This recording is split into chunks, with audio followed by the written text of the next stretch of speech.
All right. Are you ready? Yep, recording.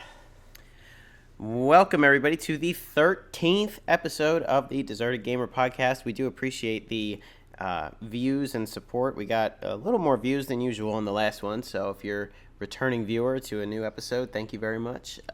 If you're brand new here, welcome. We talk about things that we hate in gaming, like the company Nintendo, and that's about it. But anyway.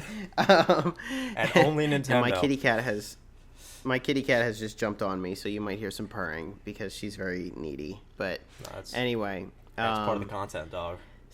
That's some prime content right there. Mm-hmm. We only make the best here. So, all right, let's get it out of the way really quick first. I was in a store yesterday. I will not say which store because I realized it's not the store's fault. It's Nintendo's fault. And we always browse the gaming section over when we are in said store.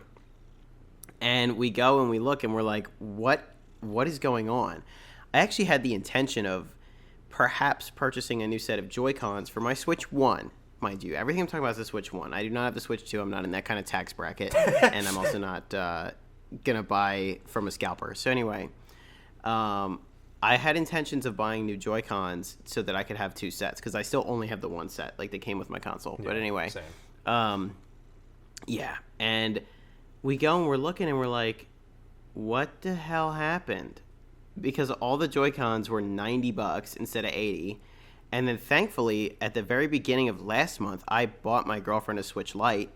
And thankfully, I did that when I did because they just raised the price of that from $200 to $230. And a bunch of the games were, like, really expensive. And, I mean, Nintendo games, sure. But, like, from what I recall, the last time I saw the, like, Princess Peach game or whatever. Oh, yeah. On the Switch. Showtime. Yeah, I swore it was, like, 55 or 60. It was, like, 65. And then I just went on Nintendo's website, and something I was looking to purchase before my Switch Online subscription ran out was the NES controllers, the Bluetooth NES controllers, because I have the Super Nintendo and the N64 one, and I really, really like them. And I wanted to get the NES ones, but I just said, you know what, to hell with that.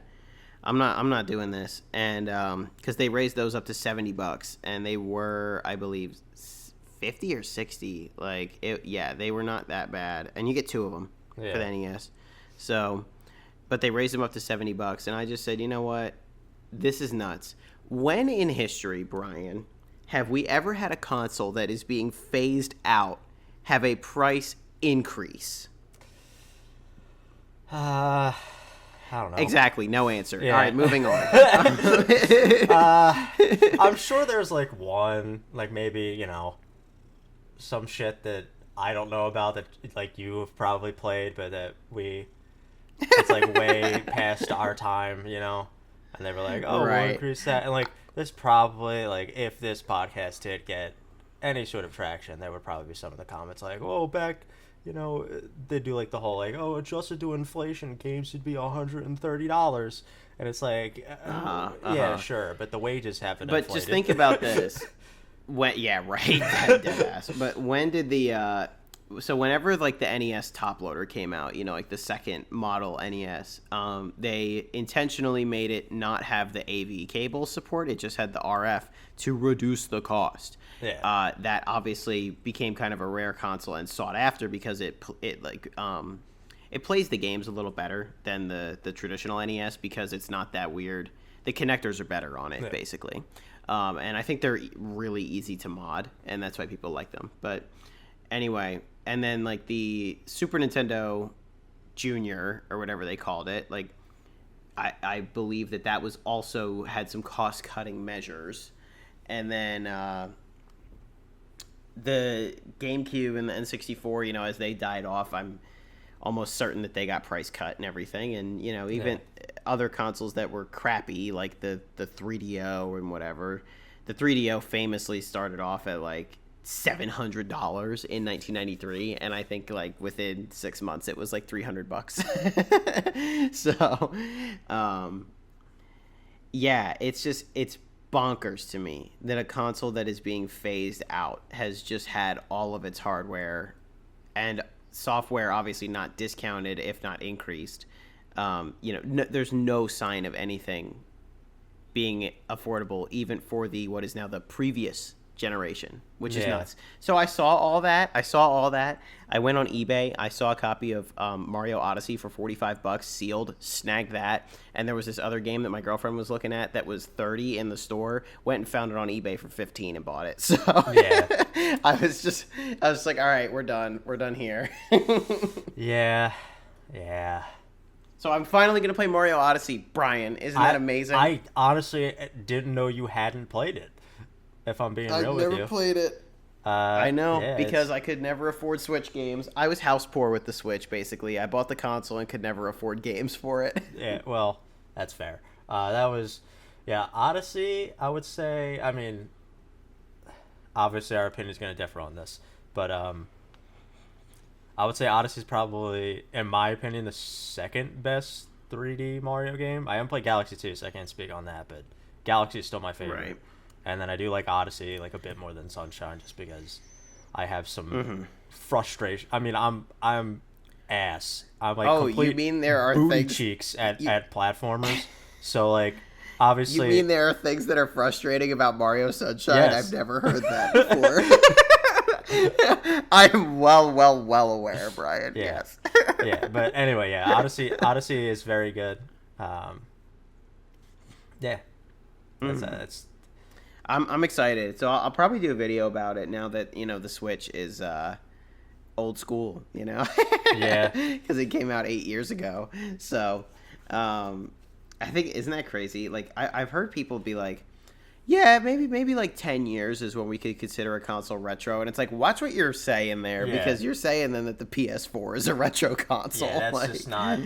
I do think like part of it is probably because,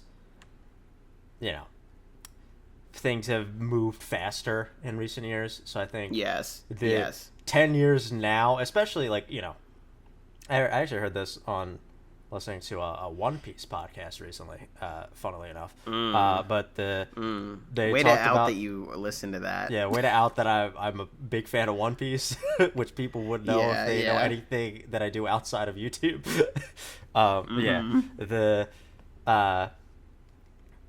There was somebody that they mentioned how like when you're younger, like summer break felt like an eternity, and then now that you're older, like those 3 months go by and like you blink and they're gone. So I think it's a combination it's of how that. I feel about like baseball seasons, where I'm like, oh crap, I haven't been to a game yet this year. Like I have, but I haven't been like, I had a few seasons where like I missed like going to games entirely because the summer just went by and I was like, oh crap, I didn't go to any baseball games this year. Yeah, and it's like a combination of that. It's also like when you get older, you get used to like school and work schedules and all that, and that adjusts your perception of time, and then just there's probably something to do with short form content rotting everybody's brains and all that, yada yada. Point is, people's concept of time. We've heard. People's concept of time has been at an all-time low. Like when you hear, "Oh, this game came out 10 years ago," you're like, "Oh shit, really? That was a decade ago?" And then like, Yeah, everybody's wild. favorite game ever, Mario Tennis Ultra Smash, is a 10-year-old game. Yeah, the Wii U Mario Tennis crazy is a 10-year-old game. Like, bruh, I feel like that just came out. Yeah, I feel like that just came out. I feel like the Switch 1 just came out. Like, I can't believe that we're on a new console already. I kind of wish we were on it. We were still on the Switch 1. Anyway, yeah, well, I still am, and I still will be probably for the next 20 years. So. I mean, to Nintendo's credit, right?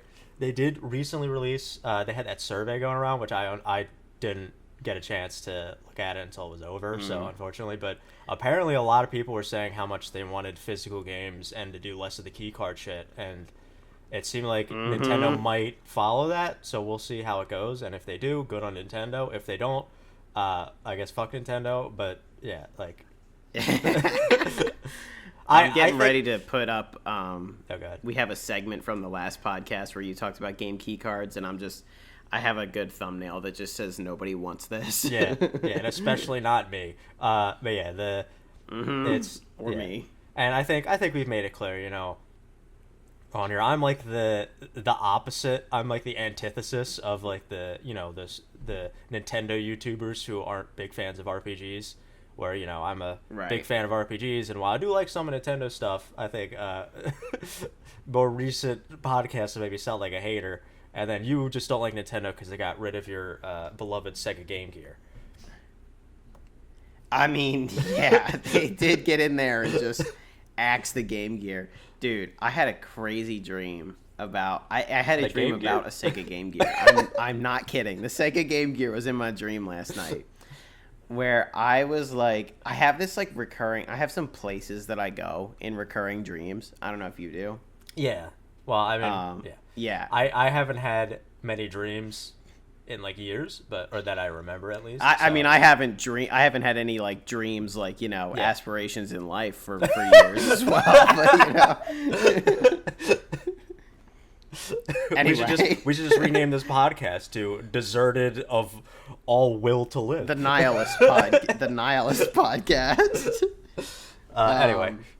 Go ahead. Anyway, so I have these recurring places in my dreams that I go, and they're often just like versions that I created that are similar to actual places in my life, like in my hometown and stuff. Yeah. I had this dream that I was...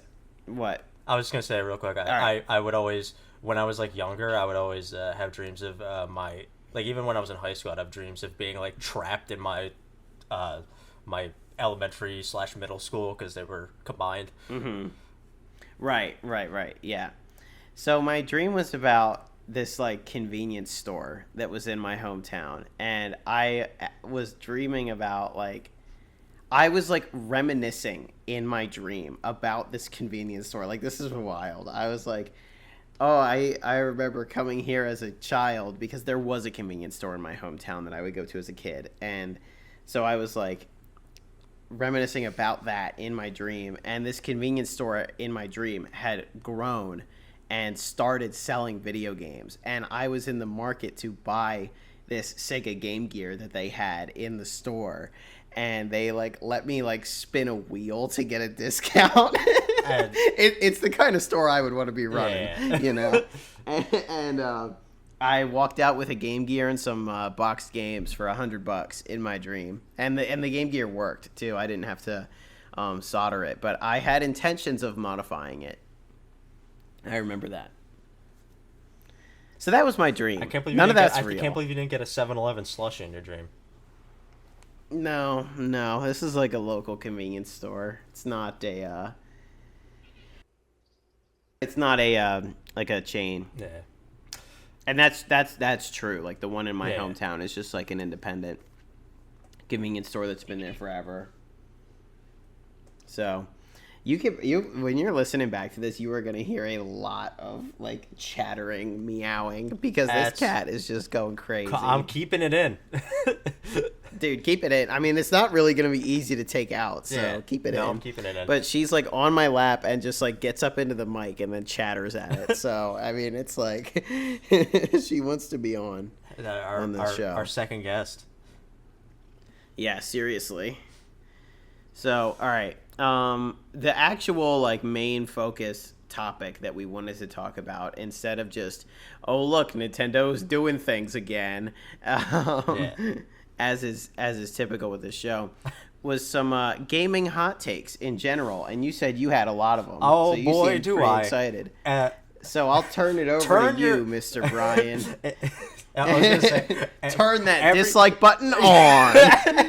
Unsubscribe. If you want some, just even a mildly spicy of my takes that they can get, look at any one of my ranking videos, because I still sometimes get people not enjoying certain opinions I have on that. I was looking at your channel last night. And your ranking vids always do really well, and I feel like it's because people get hot about them and then share them with other people who are hot about them. Honestly, like it's mostly positive comments, so I'm always thankful for that. Good. And I do have like a personal kind of rule, not really like a thing to like adhere to, but it's something I like respect, is if somebody puts a comment down of an opinion that like I don't personally agree with, like if it's their own ranking or if they say like, hey, I think you were too harsh on this game or something, as long as they're like respectful to me or especially other commenters, because sometimes I still get people who are like, because like I ranked for my Final Fantasy ranking one, I ranked 16 as my least favorite, which is still the case. Yes. I know. I know. I remember. I'll get some comments from people who like really hate 16, and they're like, 16 isn't a real. Like, I'm so glad to see 16 at the bottom. 16 isn't a real RPG, and anybody who hates it fucking sucks. And I'm like, well, I did not say all that. Right.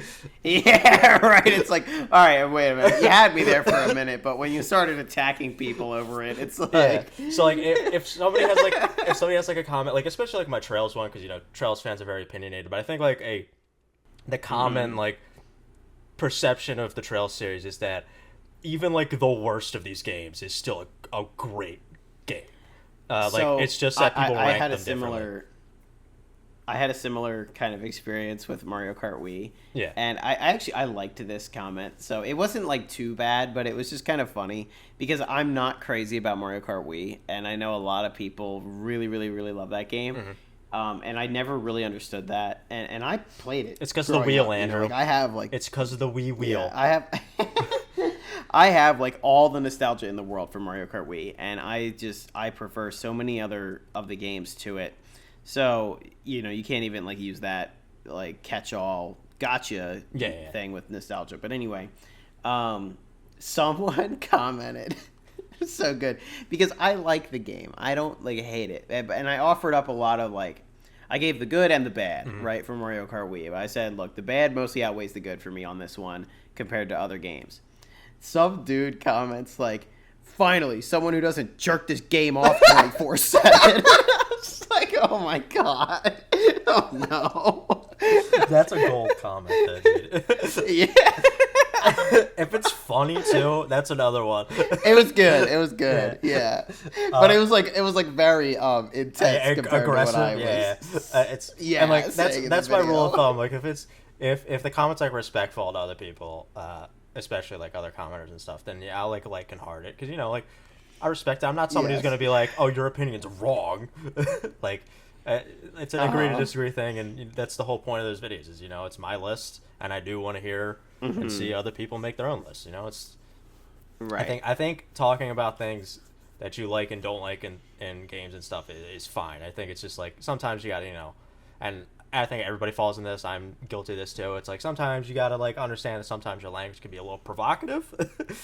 Like jerking off Mario Kart Wii 24/7. People don't understand that their words have consequences. But yeah, anyway, it's like so. Yeah, like I'll still get some comments that aren't happy with my rankings. I've noticed, like. The ones that stuck out to me... People really hated my takes on Mega Man 3, I'll tell you that much. People really hated that I'm not crazy about that That's game. Because the title screen music is amazing, and you should have just based it on that. That alone, yeah. Which is my only exposure to Mega Man 3. Which, honestly, you're fine with just that. Okay.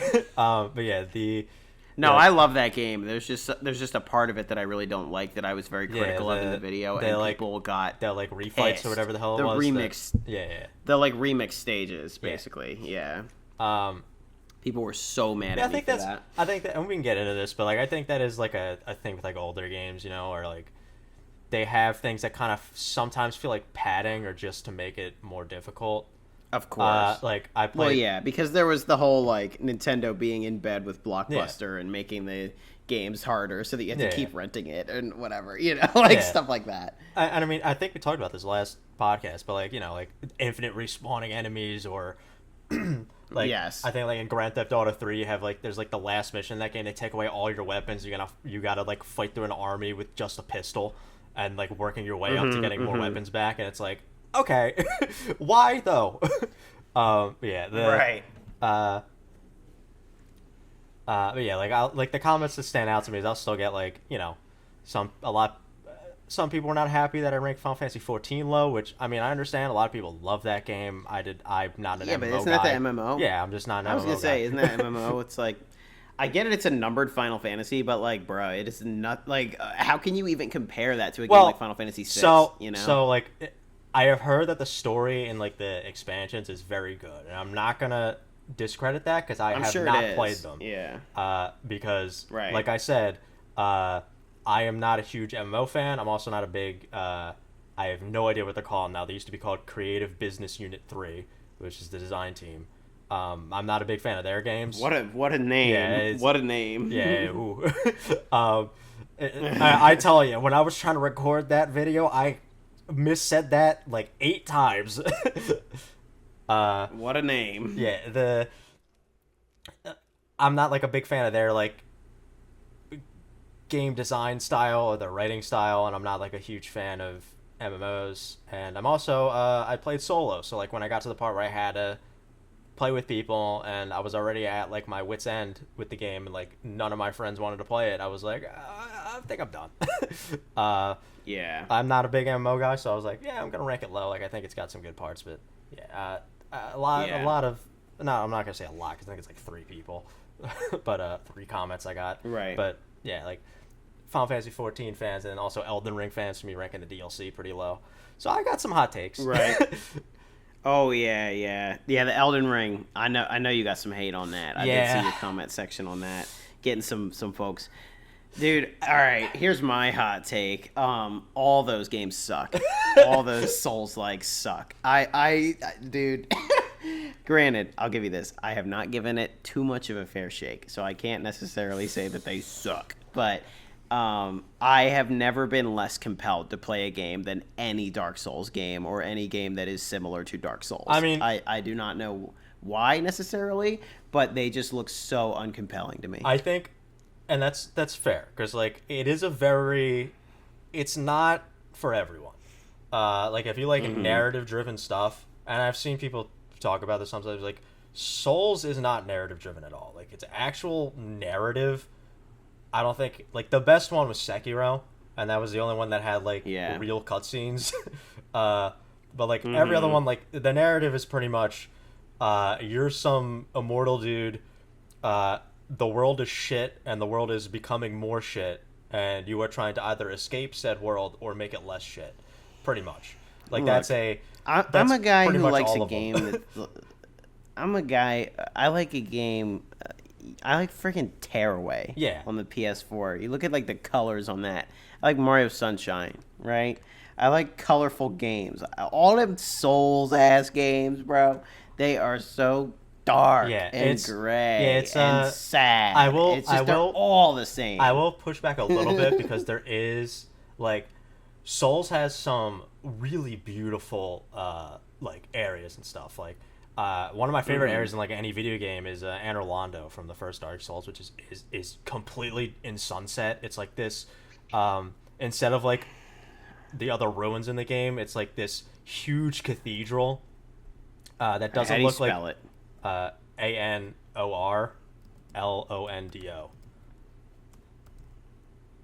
Anor Londo. All right, I'll look at it. See, all right. Yes, pretty sunset, sure. No, but like, it's still got the like darkness to it. Yeah, but there's like I think Souls has great art direction, like like and its use of colors. It's more muted because like Bloodborne, like there's Bloodborne has this whole thing where like as you progress, the like sky gets different. So, like it starts at sunset, then it goes to night, and then it has this weird like cosmic nebula shit in the background. It's like all colorful and weird. And then like Elden Ring, I would say is a little bit more colorful than like the Dark Souls trilogy because that one's got like like the Ur tree is always in view, which is like this giant glowing tree, and there's stuff like the Altus Plateau, which is like really like it's like golden grass and everything. So it is like I will not defend Dark Souls 3 though. That game is like muted of all color. I don't know why, and that was like one of my biggest complaints about that game. Especially from like Dark Souls 2. But yeah. Right. I think it's the same argument why I can never get through Twilight Princess and why I just always go play Wind Waker.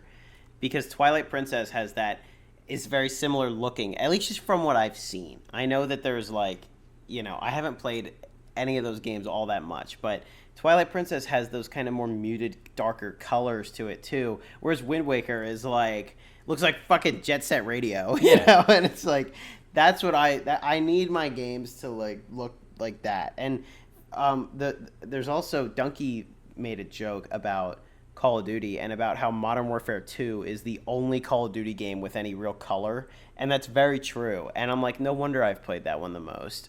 Yeah. I mean, it's like I understand that, like, because like there are some games where like I see like an art style, and I'm like, two ones that are like really big that like people would probably think are right up my alley, but I've just had no desire to play them mainly because of the art style are Undertale and Amori, which I understand are different art styles, but it's just I don't know, like something about them it just doesn't appeal to me. I can't really explain it. No. So I get that. Like, I've never played Undertale either. Yeah, I know. I mean, I know there's some slapping songs, and I know like Megalovania is a meme, but like it's a banger. Yeah, but, you know. And he also, I think the guy that did the music for it also did the like a few of the battle themes in Pokemon Scarlet and Violet, and those are really good too. But yeah. Have you ever played much of Shovel Knight? No, I know about it, but that's also one where I'm like, I have a weird thing with like the like, how do you describe it? Like the fake retro, like where they make it like try to seem like the pixel style, but it looks off to me. Like it never looks right. Like when I look at like an old, interesting, it never looks like an actual game that would be made back then to me. I don't know why. It's just like it's like a weird uncanny valley category of like where I'm like, I get that. I'm like it's like when you try to think of like someone's face in a dream and you can't.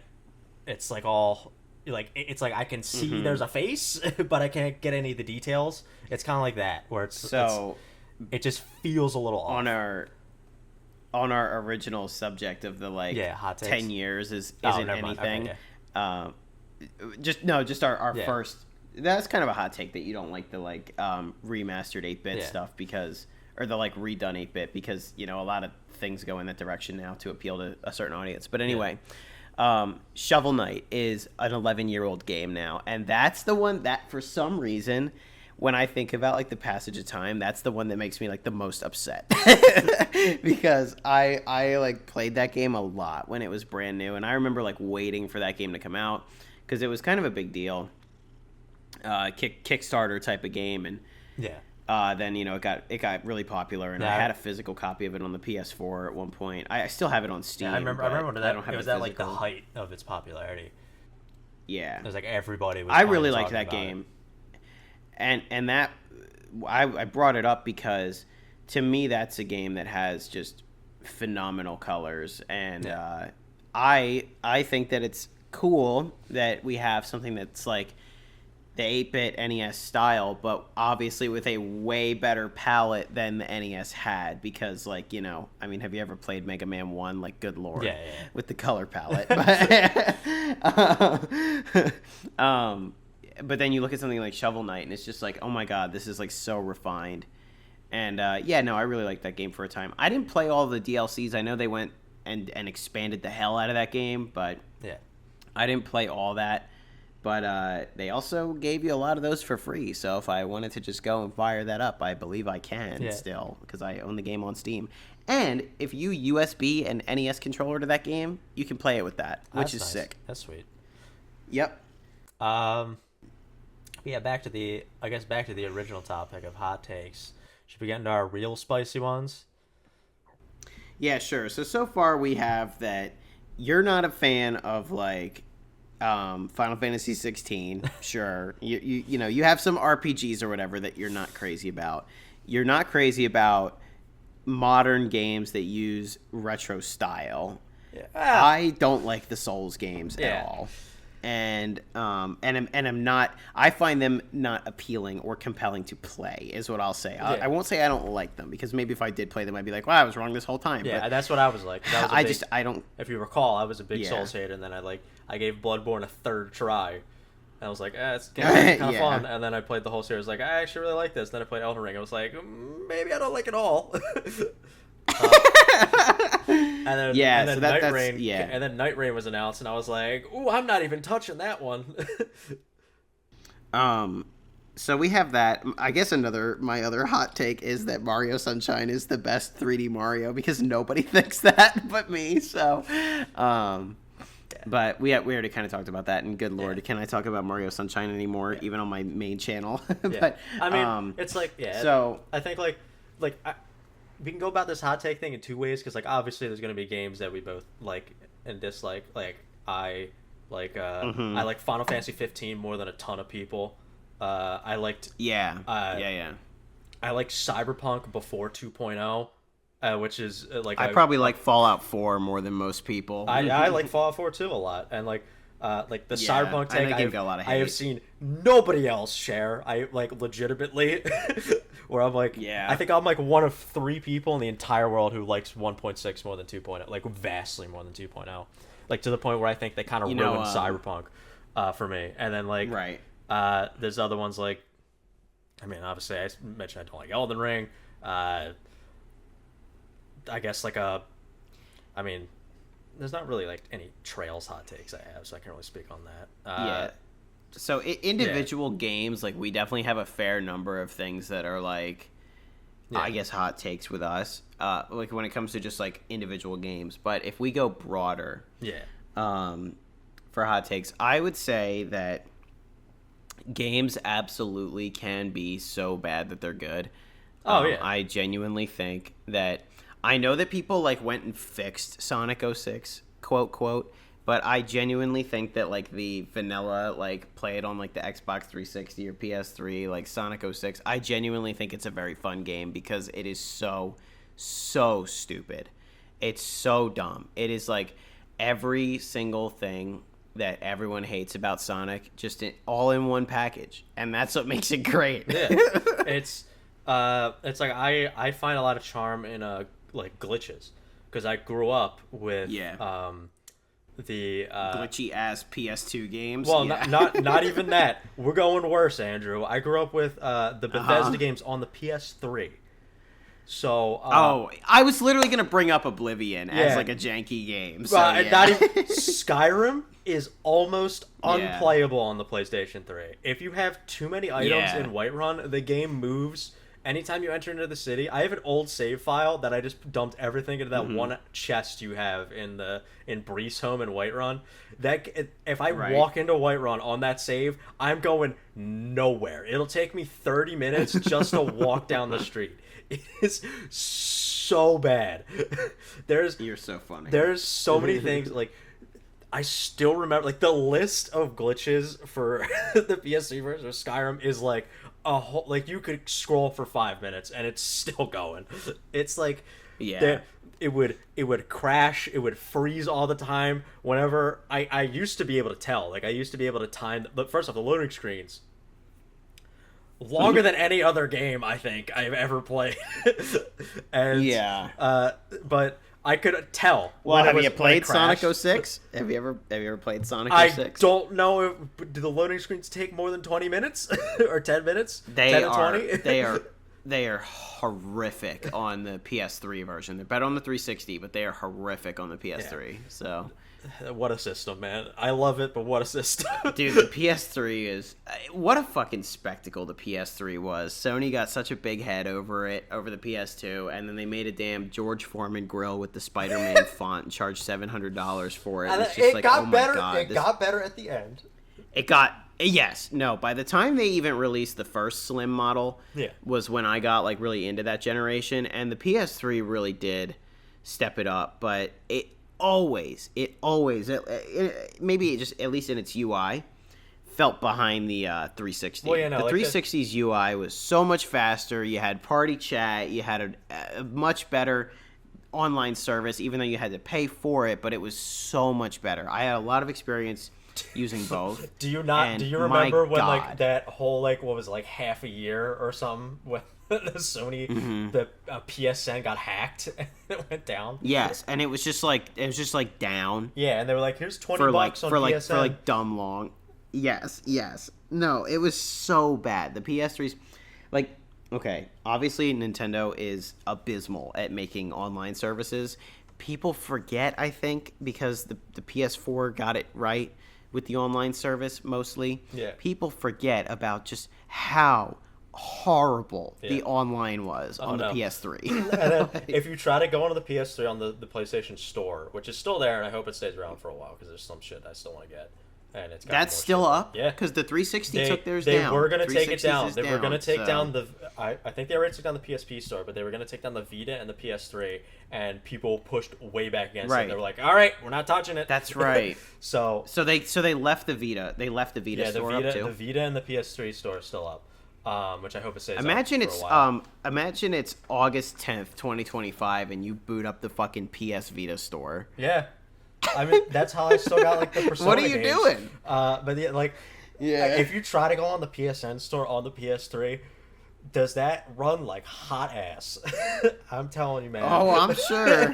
I'm sure. The UI Try and search for a game. The UI takes like Go on there and 8 try and buy years. Castlevania Symphony of the Night.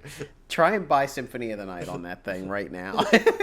But yeah, what a system. Back to the hot takes. So I don't even remember what we were talking about, man. Oh yeah, Because like, I don't even know glitches. if the saying that the PS3 is a garbage console is that a hot take? It's not Probably garbage. not. It's my garbage. It's my garbage. I loved a lot of the exclusives on that console. I love Little Big Planet. I Yeah. think it's so fun. Dude, like- and I'll give you this. Here's a possible hot take.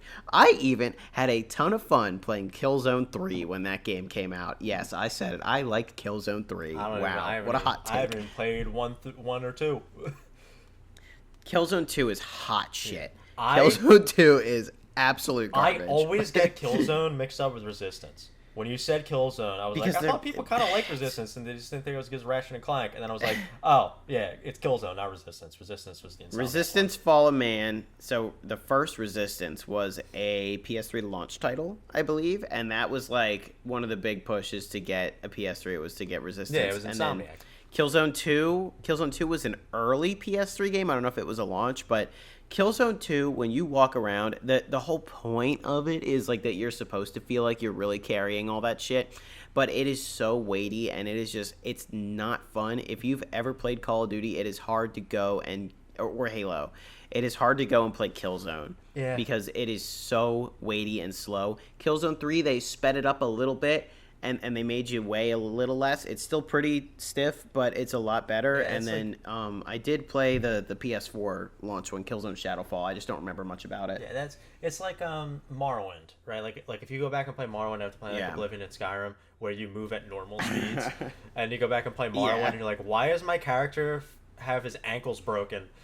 Like he is moving so goddamn slow. And then you look it up online, like, oh, you got to raise your athletics up to level 70 for him to move at normal speeds. Like Yeah, it's right. like it's like stuff like that. Like that's another hot take. I'm not a big fan of Morrowind. Like I love Oblivion and Skyrim. Morrowind. I like the story of Morrowind. I think it's got one of the better stories. I love the music. The music is fantastic. music. It has Yeah. a lot of cool concepts, like especially with some of the leveling and stuff. But certain things, especially like I said, the movement, and the combat and stuff. Not a big fan of that because Morrowind has the whole thing of Yeah. like you attack.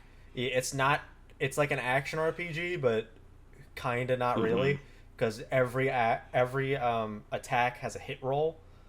That is like an Yeah. invisible hit roll. So like you'll attack and at any semblance of below like level 30 or whatever, like Yeah. of whatever skill you're in, you're missing half the time. Even though you're Damn. right in front of the thing punching its face, and it's like, how am I missing? You ever play Skyrim on the Switch? No, I have not. I have. Is it bad? I don't know. I just said I haven't played it. Well, I don't know if you knew. I don't know if you knew if it was good or listen, bad. I've played Skyrim on the PS3 and the PS4, and then I have it on PC. I just haven't really played it on PC much because Yeah, I should. I have Skyrim and Oblivion on the 360, and I know they don't play great, but I do want to play more Elder Scrolls because I haven't really played much of it at all. But I love the music, and here's the thing. Okay, my girlfriend, big fan of like Game of Thrones, Yeah. and she's gotten me into it. I am watching it, so if I don't know, Brian, have you seen that show all the way through? no. I watched Okay, the first episode I have not. and then had not progressed, and then heard the show. Damn, And alright. then heard the show had a terrible ending. Yes, yes. I know that. So basically my deal with Game of Thrones is that all my roommates in college loved it and I had never seen it. And so and when we were in college is when the final season came out. And so I felt like I was God, that too came far out when you were in behind to ever college? catch up. Damn. Yes, yes. I know. It's been a hot minute. I was looking at like the good seasons. Here we go. The good seasons of Game of Thrones, they're like 10 years old now. Isn't that something? But anyway, or more. They're like 12 years old. So anyway, I had never watched it and I thought I was never interested in it. It's hard for me to commit like that to shows. But anyway, I know that the ending sucks. Everyone hates it. I know that. But I don't know what happens. I just know that everyone hates it. And but my girlfriend really loves the show, regardless of the ending. It's because one of the characters And, goes, I guess the real Game of Thrones were the friends we made along the way, and then the credits roll. The real game was the friendships that Yeah, we the built real along- game was yeah, the thrones we anyways. made along the way, and so he's like, "What the fuck are you Yeah. talking about?" And then he just What are you talking about? And then it just as the ends. credits roll.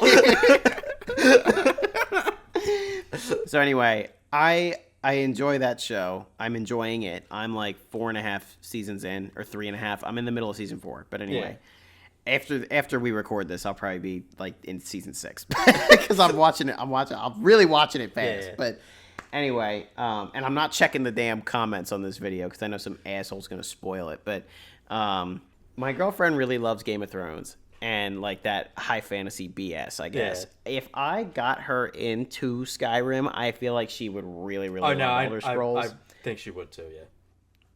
Yeah, and so, but the way that I have to do that is I have to buy Skyrim on the Switch because she has a Switch Lite and she Yeah. loves playing handhelds. And so if I put Skyrim on a handheld in front of her face, she will probably really like it. I think So, I don't even know. Is the Oblivion remaster on the Switch? I don't even know. But I would assume Skyrim. Are they doing well. physical? Are Are they doing physical? apparently it was announced that they are doing physical. I just haven't seen the pre-orders up yet. So I'm gonna snag I'm that. also gonna snag that. Apparently it's coming out in October, but I haven't seen. I've seen like one pre-order for the Xbox version on GameStop, and that's it. Like that's the only place I found it. So, but You know, the apparently they safest are. place to go pre-order games. But they apparently they are. So I've seen like PS5 versions, like I don't know, they could be edited, but I've seen people say it's Yeah. physical on PS5 too. So I don't know. But yeah, I would assume it runs well on the Switch, right? Like it came out in 2011. It's so much older. I was gonna say it's so much older than the Switch. And they but, also Nintendo it's also hardware. the updated version. Like it's got like the Right. cool light and like the PS4 version. I forget what that one's called. It's that version. I'm pretty Yeah. sure. So it's like it's not like the old. It's like even though I really love how Skyrim looked and stuff, and I'm still nostalgic for that. Like I really love how the PS4 version looks a little bit more. I know people are gonna be like, it looks the exact fucking same, but it doesn't because they did something with the lighting or something that makes it look way prettier to me. I don't know what it is. Like Yeah. when you catch a sunset in the PS4 version of Skyrim, it looks beautiful as all hell. And I think it Yeah. looks prettier than the PS3 version. So, but anyway, yeah, I'm sure it runs well on the Switch. I don't remember hearing people like talk Especially about like the in Yakuza, handheld. Yeah, like Right. the right. Yakuza Kiwami. People were talking about the one fight. Fight a whole bunch of people on the port, Right. and they were showing the Switch version, and it's just stuttering. Right. So yeah, I mean, and especially running it in handheld only mode because she has a Switch Lite. So Yeah. I'm sure she and she's not someone who's gonna like notice like, ooh, what's the ray tracing's not as good. Yeah. So anyway, another hot take of mine, or I guess just kind of an update in life. Brian, I am significantly more open to emulation now. I don't know if you Okay. watched my video about that, Yeah, I but I did. did. Because I really want to play things like the Atari Jaguar, but I don't have $5,000 to blow. Oh yeah. I've always been of the opinion So- where like emulation. I think emulation's great. Like if you can afford to get the thing, if it's available, I always say to go for it. Like Mm-hmm. Like let's say, if they made, well, a good example, Persona 4 Golden, right? I don't think you really Yeah. should emulate that because there's a version available on PC, on PS4, on And Switch. Steam sales be Yeah. making that like $5 Yeah. anyway. So like, who cares? But for like, it's more trouble to emulate Yeah, it. but, When, like- when things are more trouble to pirate, if we're gonna really just use the P word, Yeah. if things are more trouble to pirate, then people won't pirate them. It's when piracy is the convenient option is Yeah. when that becomes relevant. A la something like Diddy Kong Racing. Yeah, Where that's what- Nintendo will not put it on Switch Online for some reason. So it's like, okay, my easiest option is to just fucking emulate it then. yeah, like that, or I was gonna say like, even for something that is like, like Persona 1 or the Persona 2 duology, like sure you can get on the PS Vita, Right. but who the fuck has a Vita nowadays? Like, Right. To hell like, with that. Yeah, like Yeah. like emulate that shit. Like it's Yep.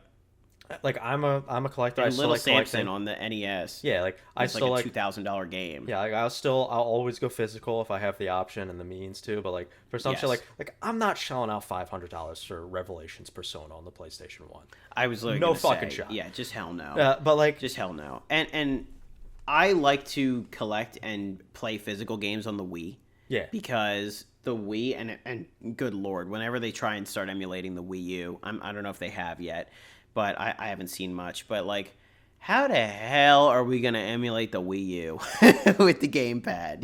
Like, I'd much rather play that physically, and I don't mind paying because there's not that many Wii games that are like so expensive. Like the most expensive Wii game that's still on my radar is that RPG Opuna that I've talked about before on this show. So, and that's like a $60 game. Like it's just like one paycheck. I'll just have to like bite the bullet and be like, this is my like fun purchase for the month. yeah, and it's like I love the feeling of getting like a rare RPG for a good price. Like that. Yeah. That's probably why that's Of one of the reasons why I course. love collecting for RPGs because they're a little rare, they're more niche, and like typically like Yeah. the ones that I want to go for are like good games. Like getting Xenosaga, Yeah. even though I did not get it for I got it for a like cheaper than normal, but I'm not gonna for say what it was it- yeah. cheap. Yeah, No, like, but for what it goes for, yeah, I understand. Same with like Yeah. the dot hack iMock. Like what I paid for Yep, all of them yep. was a fucking lot, but if I paid for them individually, it would have been a lot more expensive.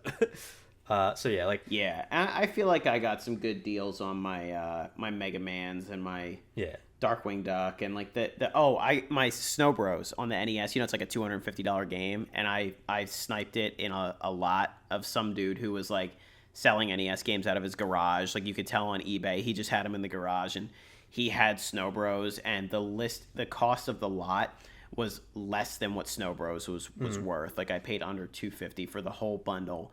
And then I have resold like literally every other game in that bundle and the NES console, of course. And so I have Snow Bros and basically got it for nothing, if not made money off of that lot. Like I got super duper lucky, and that's why I'm keeping that game. And it's like a trophy, Yeah. and it's like I don't care because I didn't really have to pay any money for it anyway. So, but otherwise, yes, I would just emulate it. I'm trying to think of like. Trying to think of how to say this. This is a different because I think we got to get a little spice here with the hot takes. Yeah, 'Cause some all people right, are gonna be like, Brian. these are lukewarm takes. You're the spice king Yeah. here apparently, so I'll let you talk.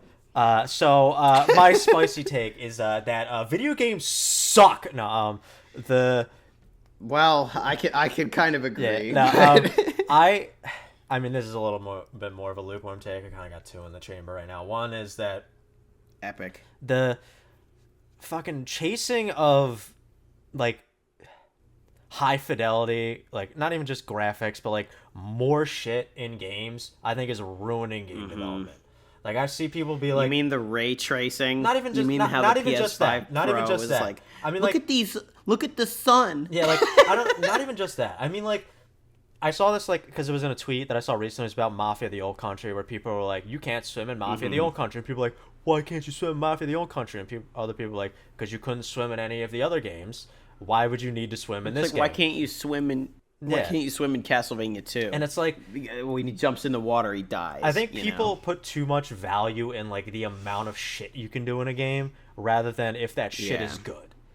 Like I would rather have a tight linear experience that's only like 10 to 20 hours long than a 60-hour, like even like I mean, I'm a bigger fan Yes. of open world games than I think a Yes. lot of people, but like then like a 60 to 70-hour open world game that is just boring content. Just I'm pushed all on about you. short games. And I think I'm here with you on this. Tearaway is a super Yeah. short game, And it's not even people like- criticized it for being short, and I'm like, but I like it. and on the opposite end of that, I also don't think that every game that's 100 hours is bloated. Like a lot of Trails games you can put to 100 Persona hours. 5 is not Persona bloated. is not Yeah. bloated. Like, so it depends on the type of game. And anyway, this is my TED talk to say why I fucking hate Ghost of Tsushima. No, I'm kidding. I Oh my God. I Do you don't actually not like that game? I think it's one of the most like. If you go by the internet definition of mid, I think it's the most internet definition of mid game that I've ever played. It's my least favorite of Sucker Punch's IPs. It did not resonate with me. I thought the open world was boring. I thought even though it looked beautiful, like the visuals and stuff, and I thought the combat was fun. I hated the characters for the most part. I hated the story. There was an incredible amount of, we're gonna use this term, and a lot of people are gonna have like PTSD flashbacks from every video essayist on YouTube, but it has a ton of ludonarrative dissonance, like incredible amount. What is that? What is that? It's when a game does something, like you can do something in a game that is so far removed from the story being told in the game that it has a disconnect between what you're doing in the game and what is being told. So people use the example all the time of Uncharted, even though I don't think that's a good example, where they say like Right. Nathan Drake kills a bunch of people and then acts like nothing happened, right? Like he's a mass murderer. He kills all, and it's like, but that's not what the game's about. Like it would be a little narrative dissonance if in Uncharted Nathan Drake then has like a whole thing about like these monsters are killing all these people. We gotta stop them. Like every human life matters. Right. And then you have the firefights and like the shootouts with like 20 guys and he just kills everybody. He's like, oh, like that would be a little narrative dissonance, but that doesn't happen in Uncharted. Ghost of Tsushima has this incredible amount of narrative dissonance if you play the game like I played, because it seems like they were trying to go the Infamous route and they just didn't have enough time. Where you could play the game two ways. You can play it, let's say, high honor, where you play as a samurai, and you can play the game like low honor, where you play as the ghost, like the more like the stealth, the using like poison and tools and all that.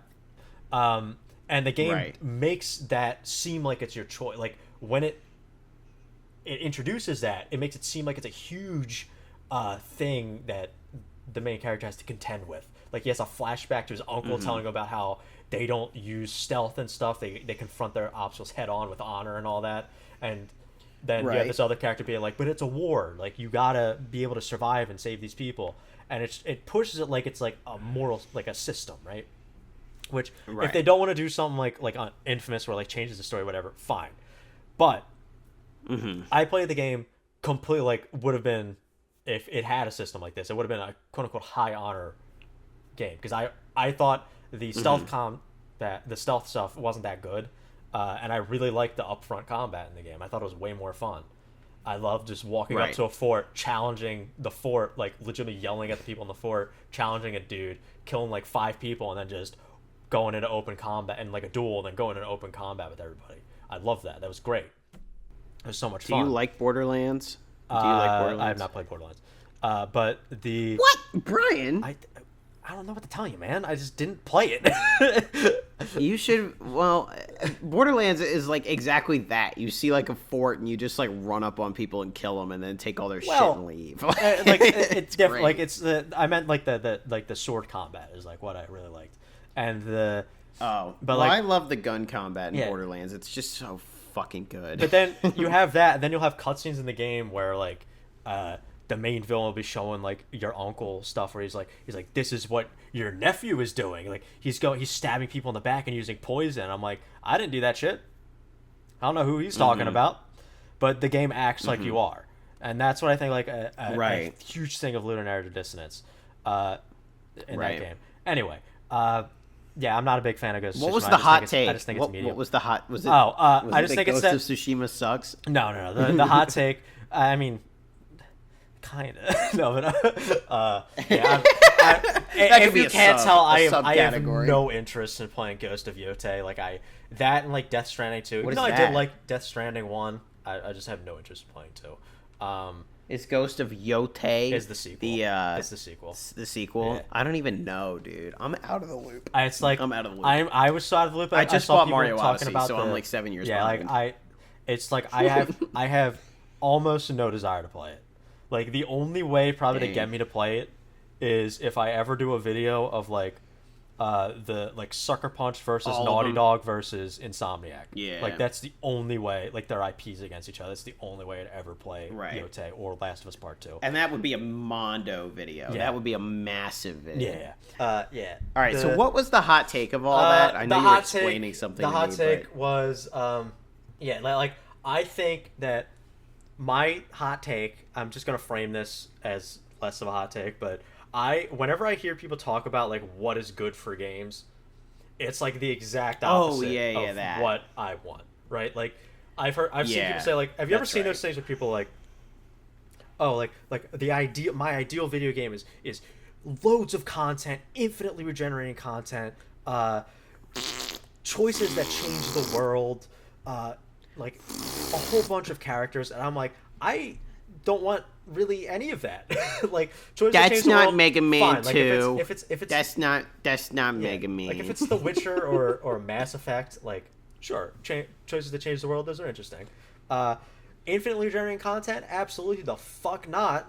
no. I would if you Let it told me a game end. has infinitely regenerated content, I'm out of there. That is. I think that what we're getting at is that the live service model is trash. It's not even just that. Like procedurally generated shit, I think is. I mean, that's not a hot take. Yeah. Like everybody hated. But remember there was that one live service game, I forget what it was, but it was like, imagine if Nier Automata never ended. And it's like, that doesn't sound great. Yeah, that doesn't actually. sound great love at Nier all. Automata because it ended. Yeah, and Like, that I know is that it. that's exactly what Scott the Woz said about it, but it's very, very true. Yeah, no, it's and that brings me to another hot take I can say. I guess I don't even know if this is a hot take. I hate it when games don't have an ending, and I don't just mean like Oh my god, yeah. like That even, was one I even wanted like to bring up. multiplayer that games. I'm not big on like sandbox. Yeah. I'm not big on like I'm not crazy about Minecraft. Like I enjoy Minecraft. I enjoy Minecraft socially though. Yeah. It's like I don't smoke cigarettes on my own. I smoke them in a group. You know. It's like it's how I feel about Minecraft. yeah, I mean same, but it's like that's how I feel about like Mario Kart, and Mario Party. Oh, I mean maybe not Mario Party. I'm not. Oh, I'm not yeah. a big Mario Party guy, but like Mario Kart, like you can't catch me No, playing you don't like Kart by Mario myself. Party because you play it with me and Devin. No. You don't like Mario Oh, Party no, no, no, because no. of the friends that you've played it with. No. That's No. what me and him make that game not fun. No, all right, no. I get it. No. I don't like Mario Party because I find it boring. I like after It one is. game of Mario Party, I am done for the whole like the next 3 years. Like, you have Well, to come force on me down, to play it. Brian. Here's the thing. Even like with you guys, like with multiplayer games, I am the worst person to play with because if I realize I'm losing, which is all the time, I go rogue. It is no longer about me winning. It's about me messing up or messing with everybody else playing. That is the whole. That is my whole you're prerogative. that guy. Do you You're not that remember guy. when I played Mario? Last time I played Mario Party with you and Devin, I just saw who was in first place. I'm like, I am fucking with that person in particular, and typically it was Devin. Yeah. But yeah, which I mean, I probably found it funny then Yeah. that you were doing that. But anytime I get it, had where the you chance can't, to like- steal, I would go for the things to steal just coins, just to fuck with people. you can't. In you mini can't games, I lock would just in. try to Like, you- sabotage. That's the whole thing. Yeah. So like, No, I get that, and I've definitely played games with those kinds of people before, but I do genuinely feel like, Brian, that playing Mario Party with me and Devin is one of the worst experiences for everyone not named Andrew or Devin. Like, I mean, seriously. Clue, It's just, Clue was bad enough. you're not the only person that I've met who has played Mario Party with the two of us who is like, I don't think I like Mario Party, and me and Devin are like, what are you talking about? No, it's just like, yeah, I just find Mario Party boring. Like I'm not a big Mario guy to begin with. I think we've established this. Like, I like the platformers and stuff, but pretty much every other like periphery of Mario, I'm just like, eh. There's a hot take for you. Yeah. So look, I love Mario Kart, and I do love Mario Party. It's a more love-hate with that, but I love Mario Kart. Mario Kart 64 was the first game I ever played, so I can't really like distance myself from it ever. You know, it's just always been a part of my life. But I understand that like the game doesn't end technically, but it does though, because when you get gold on every trophy, you get a different title screen, and then you've beaten it. Like you can beat Mario Kart. Mario Party, yeah, I get it. Yeah, like when a game has something you can end on, I'm fine with that. Like a good example is like like open world games that like technically don't have an ending, like Skyrim. Right, right. For me, like I can consider Skyrim doesn't have an ending. It's not like Fallout. It's not like Fallout where like you get like pushed back before the final boss and all that shit. Right. So Skyrim never ends? Like it has a main story and that has an ending, but like after the main story you just continue out in the world.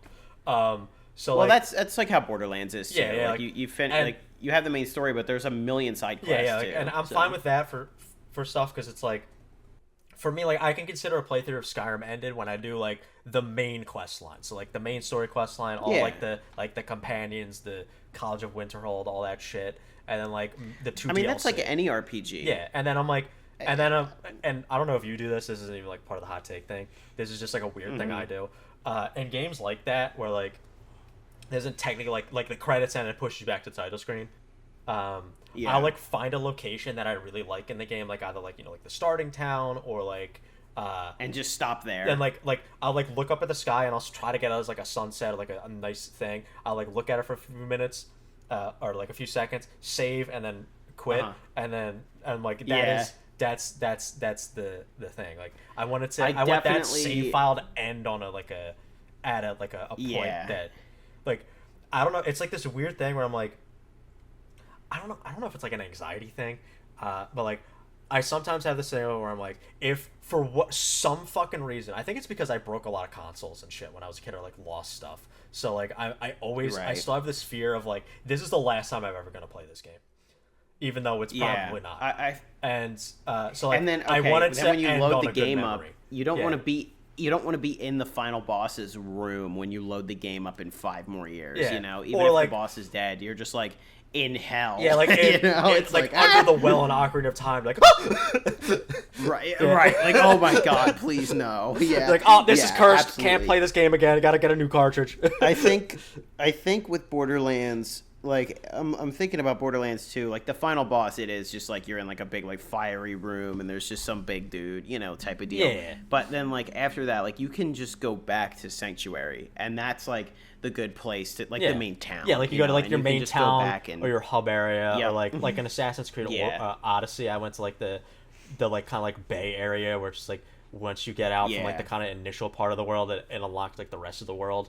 And I kind of like put the boat that you have like in that port and like looked at the sunset and I was like, this is a good place to end my 100+ hour playthrough. It makes sense. That makes sense for sure. There are other games, and I don't know how you feel about this. This may or may not be part of a hot take, but it's more of an old school game thing that when you finish the game, it freezes until you turn it off. Oh yeah, that's like like some older Final Fantasies do that, the Mega Man's all do it. And they're like Finn, and you're like looking at the screen like, is that pushing it? start? Like I understand it's finished, but are you gonna put me back to the title screen? You have a little courtesy, right? Like how do I do my new game plus? I wasn't a big fan of that. I'm also not a big fan of games like Call of Duty. And then your save file is just always stuck at the right before the final boss because you probably saved right before the final boss. Like that, or I'm also not a big fan of like when you like some of the older Call of Duties or like the the Golden Age Call of Duties where like you were done and it's like now you're in zombies and it's like you could have just put me out to the title screen. I could have found zombies on my fucking own. Like, and it just when you finish World at War, then it throws you into zombies. But that's kind of like.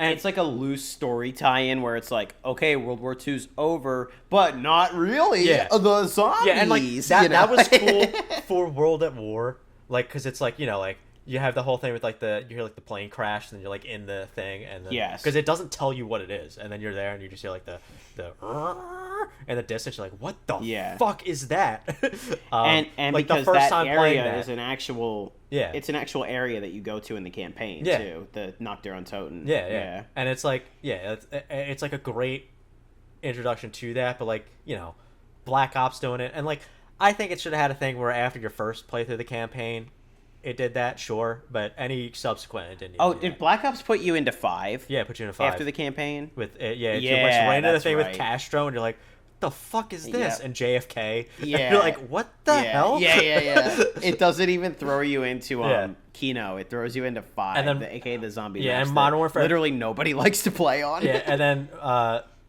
but it's got Eminem. But yeah, and then the it sure does, Brian. And then the Modern Warfare 2 puts you into the museum. Yeah, of course. And then COD 4 has the airplane. That one's a little different because that one's like an epilogue mission, so I'm fine with that. Because like I was gonna say, isn't that actually kind of more of a mission though? Yeah, that one's like, and it's I think it's supposed to be like a kind of like a tie-in to Modern Warfare 2 because you're Task Force 141, I think, in that one. So like it's like yeah. So that one did kind of set it up a little more for a sequel. That one I'm fine with, but like, dude. So perhaps a hot take. I don't know. I was thinking about this.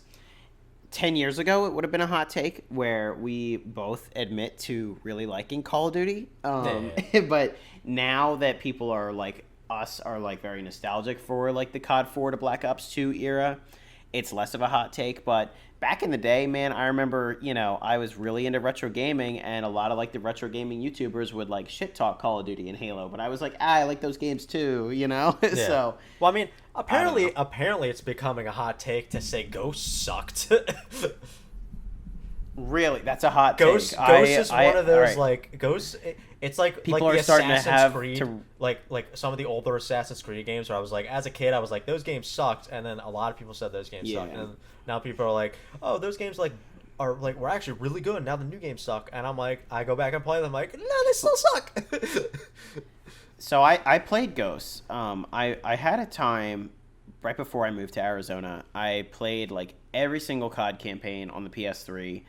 And it was what I did basically before selling off my PS3 before moving. And I played like COD 4 up through the last one that was like fully on PS3. I think it was Advanced Warfare. Like I know Black Ops 3 was, but I think it was campaign only, so whatever. But anyway, I played like COD 4 through Advanced Warfare, which like good Christ, if you want to talk about a steep decline. I felt a huge drop-off from Black Ops 2 to Ghosts. And I know you don't like the Black Ops 2 campaign, but it's doo-doo. Ghosts is way not worse, great from what I remember. Way worse. Ghosts is If Ghosts I had to, is not great, and Advanced Warfare sucks donkey dick. That game, that's the press F to pay respects game. It's so stupid. I actually like Advanced Warfare. I think a lot more than most people. Like I don't think it's that bad. I don't think it's great. I don't think it's that bad though. Maybe it aged so bad because it has Kevin Spacey in it. and that's probably why I hate it.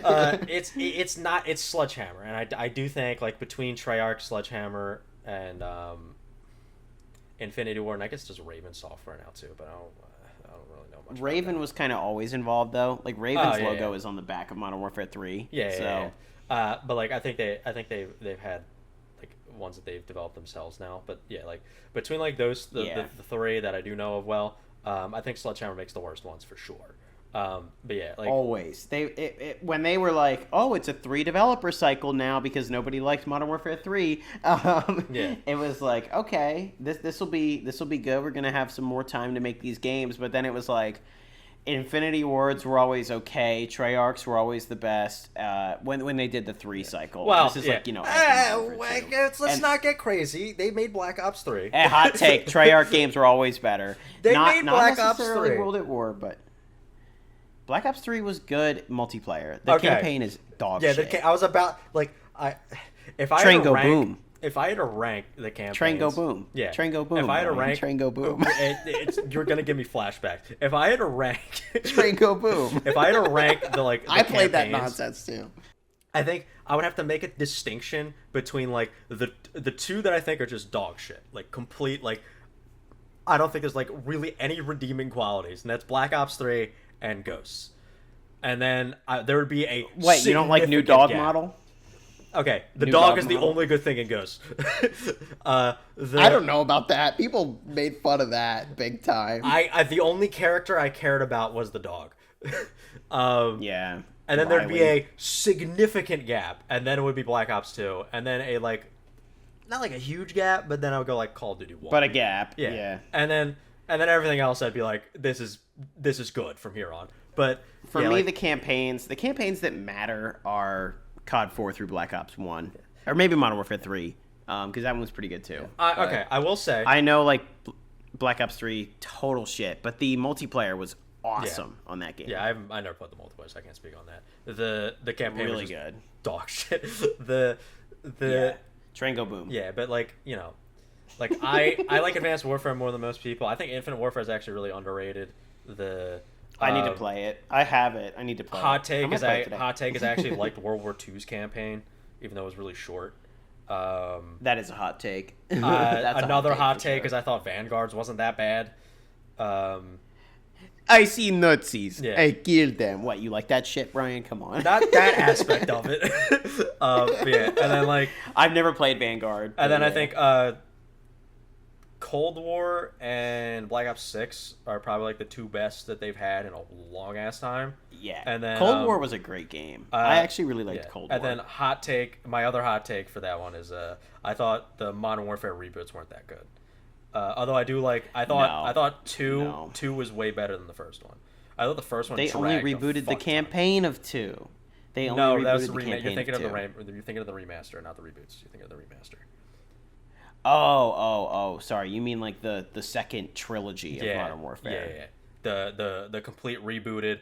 Because my problem with those Yeah. is it doesn't need to be a reboot at all. Right. And that's like a big problem I They have. just couldn't come up with a new name. They're like, no, even then, they could have just made it Modern Warfare 4 or some shit, right?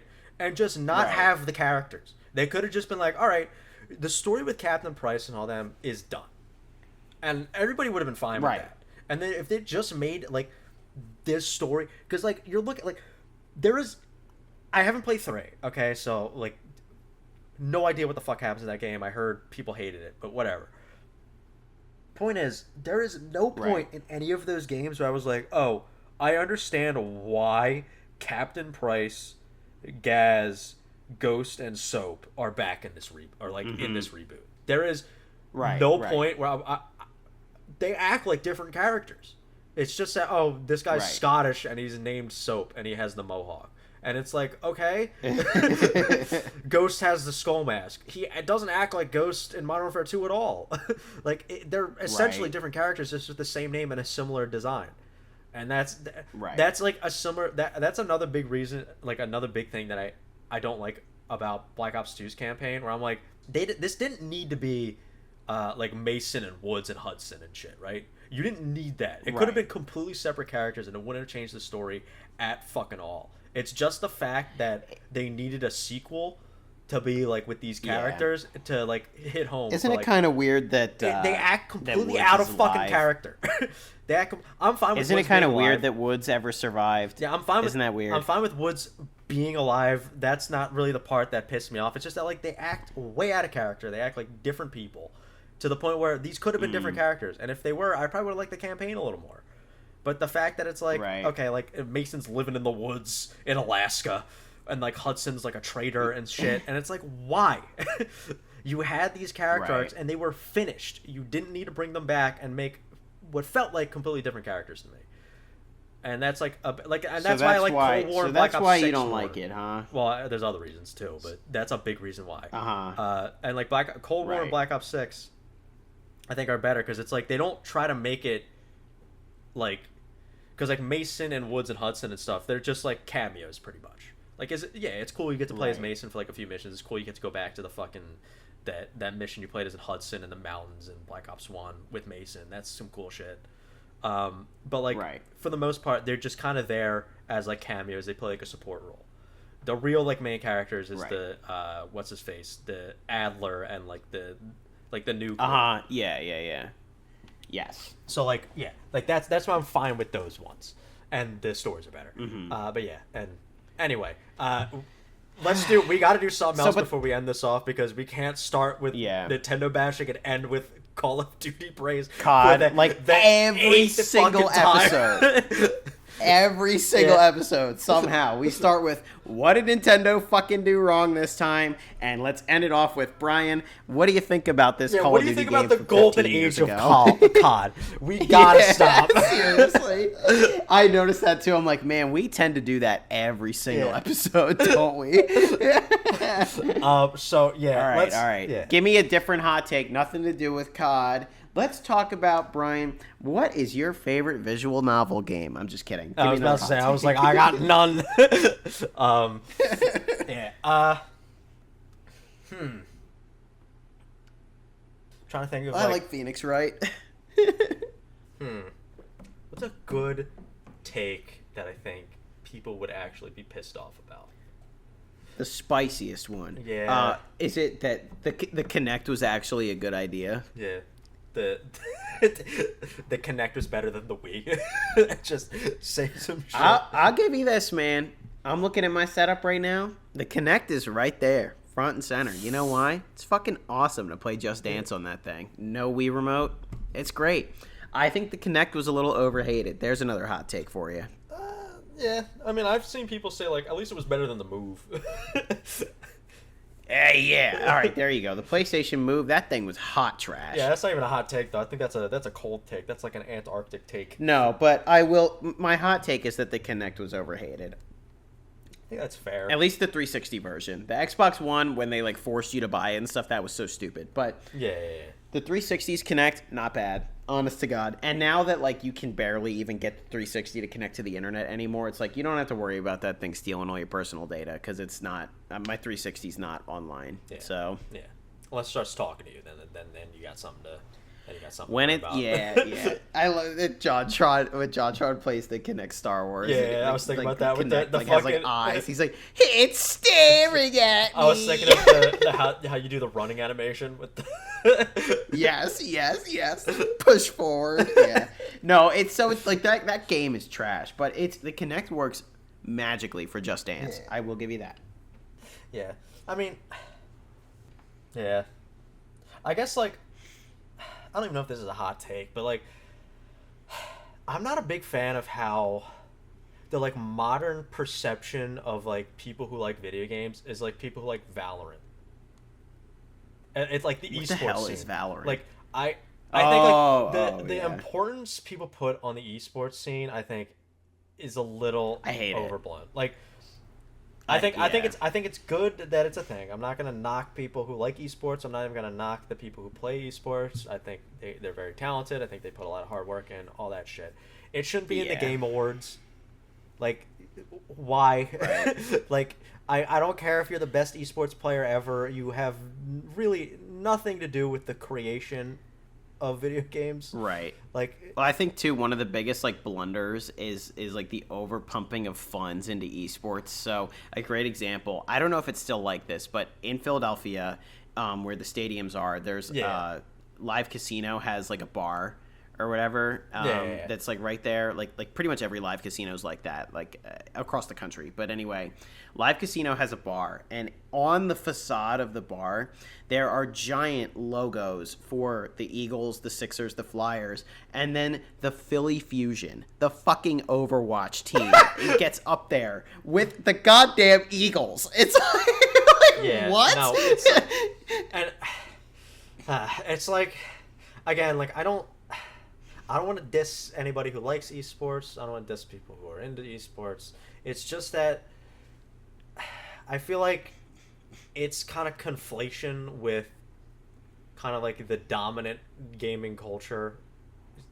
It gets to me a little bit because like when I hear people be like, oh, like gamers are like the people who are like, oh, just one more game, and it's like, like, oh, I gotta get a platinum rank in Valorant, and I'm like, I couldn't be any less interested.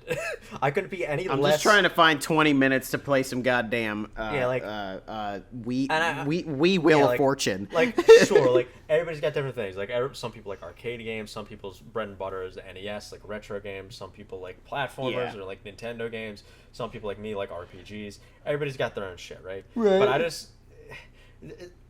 It's just weird to me how, like, the dominant, like, when people think video games now, besides, you know, obviously like Mario, Pokemon, that shit, but that's always been the case. Right. That's always been in the zeitgeist.